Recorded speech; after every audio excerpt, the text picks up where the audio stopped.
ल आज चाहिँ हामी हिजो त घुम्नु पाएन, आज चाहिँ माथि बोजुकतिर जानेवाला छौँ, रेडी भइरहेको छु। अब चाहिँ माथि बोजूको घरतिर जाने, दुई दाजुभाइ भाउजू मेरो मिसेस र नानी। अब चाहिँ ओखडा साइड जाने आज चाहिँ टिकाको लागि। त्यहाँबाट आएर चाहिँ भ्यायो भने भोलि चाहिँ लमगाउँ तर्फ जानुपर्ने छ। हेर्दै जानु होला हाम्रो आजको सानो छोटो ब्लग है गाउँको।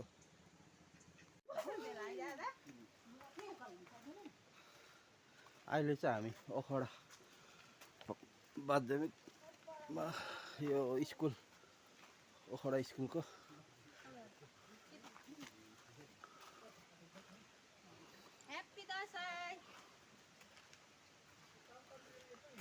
यो चाहिँ ओखडा स्कुलको ग्राउन्ड, पहिला हामी पढेको स्कुल।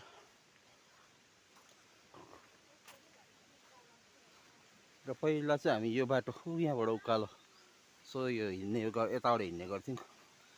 यहाँ चाहिँ थिएन, ग्राउन्ड थियो। र यो पछाडि खोलेको बाटो रोडको लागि। रोड कम्प्लिट चाहिँ भएको छैन, कुद्नु चाहिँ कुद्छ गाडीहरूमा, आउजाउ चाहिँ भइबस्छ।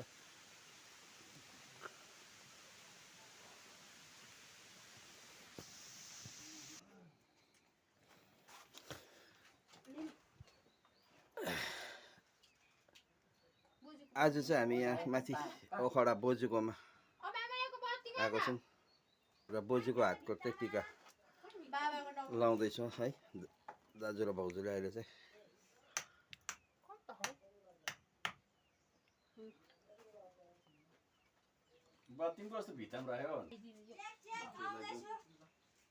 यहाँ पनि बोजू नै हो।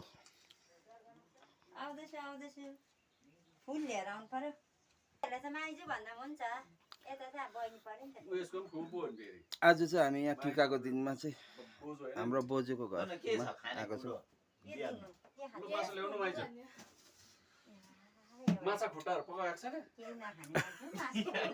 फिला पकाएको छ माछाको। फर्मुला दिएन स्पाइटहरु बढीलाई। आमा छोरी हाल्दा खाले नाम छोरी त हामी दिनु पर्दैन नि दिवाजली स्पाइट माला नि टेक नभन्ने अहिले माला नि त्यो भिडियो आइ त कराउ। आज चाहिँ मेरो मामाको घरमा, यहाँ चाहिँ मामाको छोरी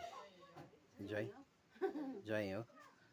यहाँ मेरो बोजू, यता चाहिँ मेरो मिसेस।